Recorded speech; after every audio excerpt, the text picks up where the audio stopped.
Bonjour à tous, dans cette vidéo je vais vous présenter une province qui est pas très connue, assez peu visitée en Thaïlande, qui s'appelle Uthai Thani. Alors à ne pas confondre avec Udon Thani, ou Ubon Ratchathani, ou Surat Thani, ou encore Pathum Thani, pardon, je m'égare. Uthai Thani se trouve à 2h40 de route au nord de Bangkok. Mais voilà, c'est une province qui est assez peu connue. Alors dans cette vidéo, je vais surtout me concentrer sur la ville et autour de la ville. Et je vous ferai une deuxième vidéo avec ce que j'avais fait il y a presque 1 an et demi maintenant.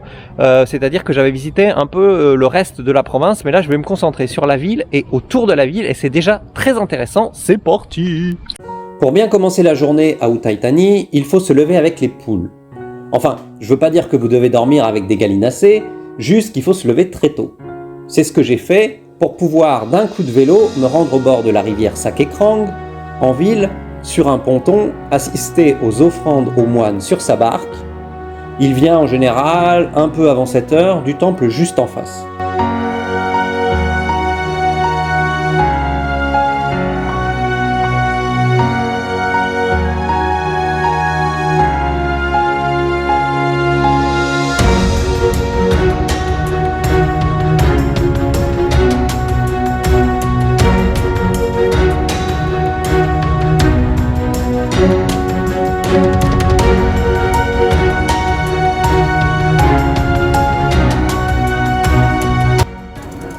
Ensuite, vous pouvez faire un tour au marché matinal qui se trouve dans la rue juste en haut du ponton, pour flâner ou pour acheter de quoi composer votre petit déjeuner.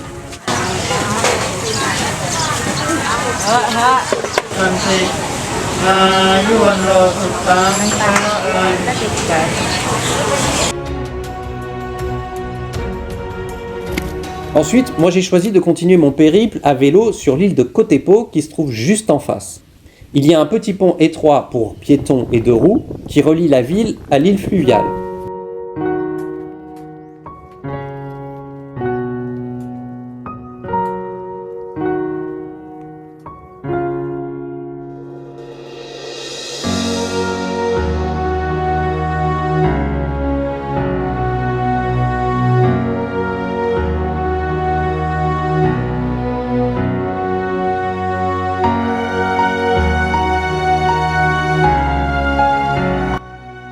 Assez vite, vous vous retrouvez en pleine campagne, entouré de rizières, et aux premières heures du jour, avec la fraîcheur et la lumière encore un peu rasante du soleil, c'est très agréable et magnifique à photographier.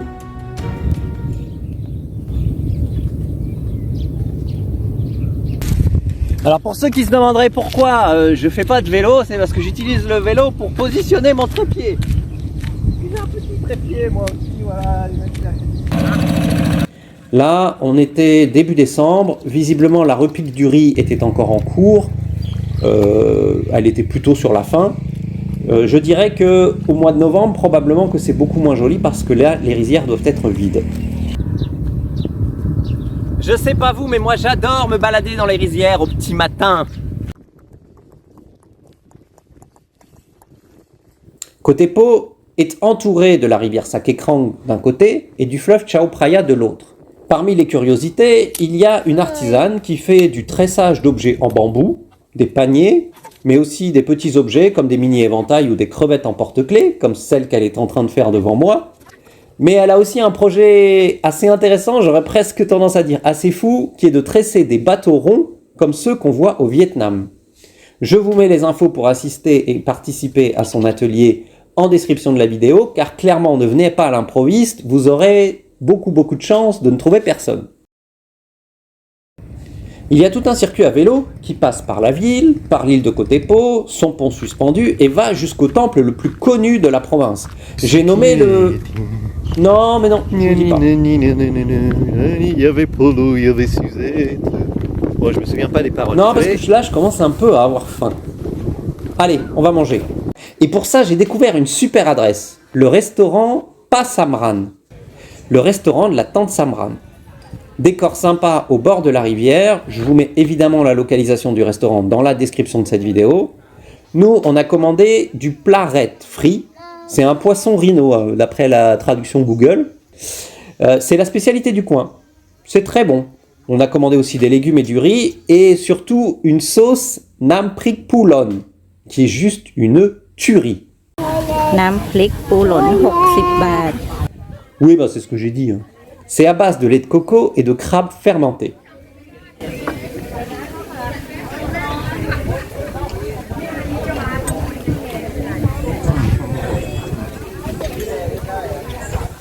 C'est très très bon. C'est très très bon. Bon, revenons à nos moutons. Enfin, à notre temple, le Wat Tasung ou Wat Shantaram. Mais quasi tout le monde l'appelle le Wat Tasung. Situé à 10 km de la ville, il est parfois surnommé le temple de cristal pour l'intérieur de son hall le plus connu, tout en miroir. On y trouve la dépouille quasi intacte du moine vénérable Luangpo Wesi Lingdam, décédé en 1992. C'est lui qui avait transformé ce petit temple en haut lieu de la méditation. L'autre élément remarquable, c'est le Prasad Tongkham, une sorte de château doré, surnommé justement le Golden Castle, sur plusieurs étages. Il est très photogénique, et le Wat Tasung est clairement le monument le plus connu d'Uthai Thani. ถ้าว่าความยาวนะตั้งแต่กำเนิดจนออกไปนัทยานั้นมีความยาวประมาณ200 กว่ากิโลเมตรซึ่ง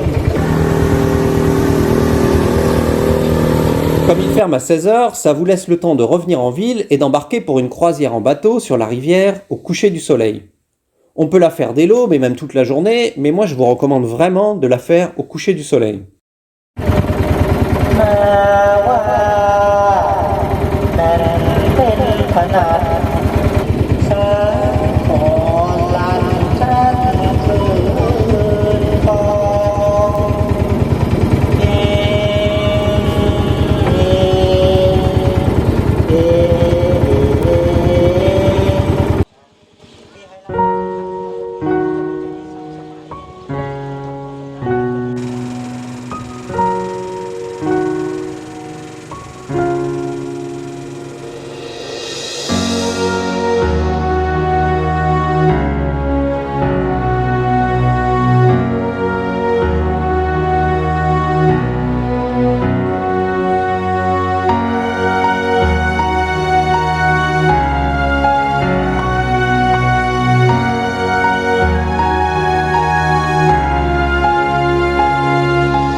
Les bateaux se prennent au même ponton que là où ont eu lieu les offrandes aux moines le matin. Ça coûte 50 bahts par personne pour 1 heure de balade. Et voilà, on arrive. Et Lily, elle a l'air pressée d'y aller là. Lily, à la fin, Lily. Ouh, l'enfant. Si comme pour nous, on est samedi soir, à peine descendu du bateau, vous pouvez filer à la Trok Rongya Walking Street, la Walking Street d'Uthai Thani, pour déguster de la street food thaï ou faire des achats. C'est toujours un bonheur de les voir cuisiner directement sur leur stand, attablés ou sur le pouce. Ça commence à 17h donc tous les samedis. Sinon, en semaine, les autres jours, vous avez près du front de rivière des stands de nourriture, mais beaucoup moins.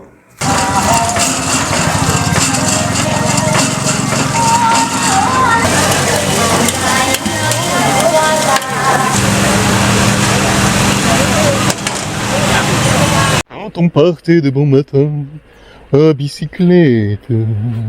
A priori, je dois pas tarder de m'approcher du temple. Côté temple en ville, il y a le Wat Uposataram, anciennement appelé Wat Bot Manorom et nommé encore Wat Bot par la plupart des habitants. C'est un ancien temple du XVIIIe siècle situé au bord de la rivière Sakri Krang, juste en face de la ville d'Uthai Thani.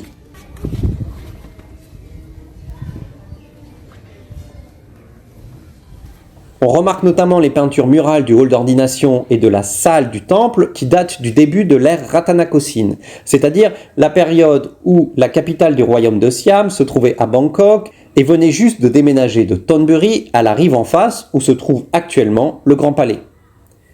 Les peintures dépeignent essentiellement la vie et la légende de Bouddha.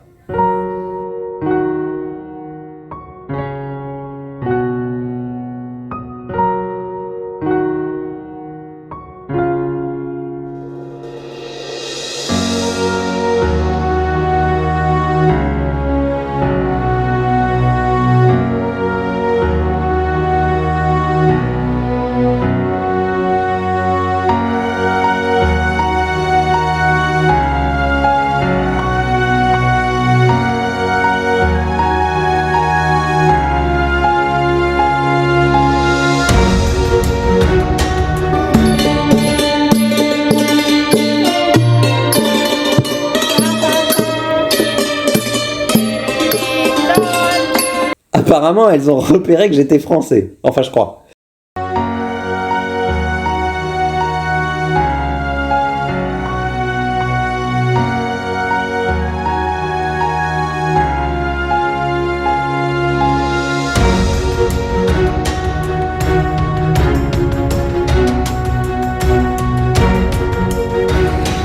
Donc le temple est là et hop on traverse, hop là vous avez la rivière et en face là vous avez la ville d'Uthai Thani et un petit pont donc à côté de ce temple. Si vous faites comme moi la balade à vélo, vous avez le pont ici qui est un pont que pour les 2 roues et les piétons qui permet de relier le temple à la ville.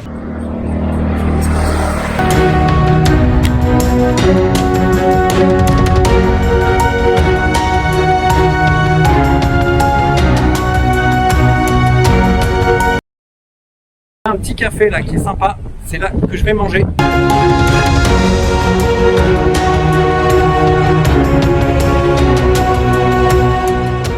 Finalement je suis resté assez classique, j'ai pris le fameux pad krapao mou, sauf que ici c'est un restaurant halal, donc ils ont pas de cochon, donc du coup il est au poulet.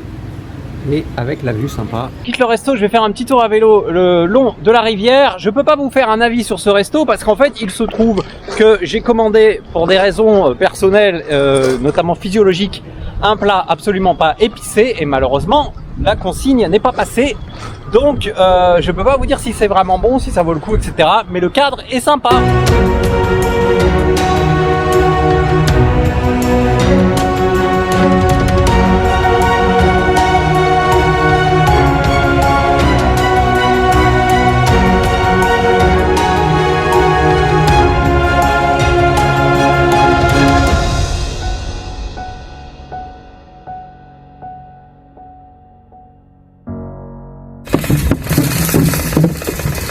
Ah, je reviens vers la ville. On va essayer d'aller voir 2-3 rues dans la ville.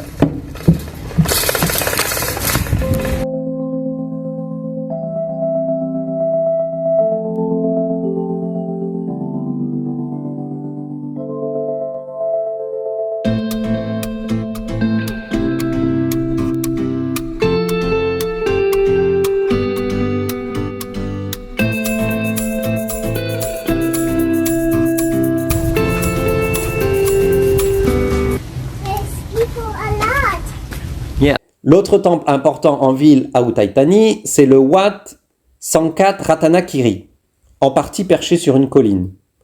On accède à sa partie supérieure, la plus intéressante, par un escalier naga de 449 marches.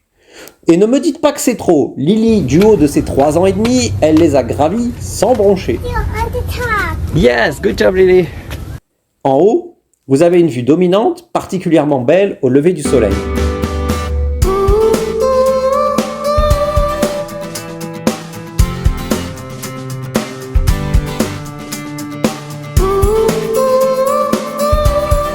On trouve notamment une réplique d'empreintes de pieds de Bouddha, plusieurs statues et éléments, dont une cloche en bronze sacrée, dont on dit que les visiteurs qui ne l'ont pas sonnée n'ont en fait pas vraiment visité Uthai Thani.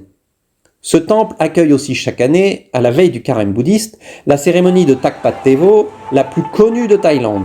J'y avais été il y a 4 ans, avant la pandémie mondiale, tout ça, je vous mets quelques images. Ok, on descend maintenant.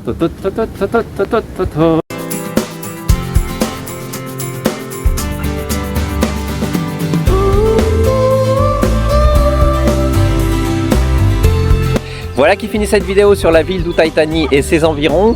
Comme je vous disais, je ferai une deuxième vidéo sur les autres lieux intéressants à voir dans la province, parce qu'il y en a quand même quelques-uns, quelques coups de cœur me concernant d'ailleurs. Donc ça, vous verrez dans une prochaine vidéo ici sur cette même chaîne YouTube, à laquelle je vous invite bien évidemment à vous abonner, à activer la petite cloche, tout ça pour avoir les notifications de toutes les nouvelles vidéos. C'est vrai que c'est peut-être une ville dont vous entendez parler pour la première fois en voyant cette vidéo, mais c'est vraiment, je trouve, une ville intéressante. Peut-être pas pour un premier voyage en Thaïlande, quoique, mais si vous voulez si vous voulez vivre, ressentir un petit peu ce que c'est que la vie traditionnelle d'une ville de Provence en Thaïlande, avec une rivière, avec ses marchés matinaux, avec pas très loin de la ville, les rizières à perte de vue, etc. Je pense que c'est une destination qui vous plaira beaucoup. Et en plus, franchement, le restaurant là que j'ai vu, c'est un très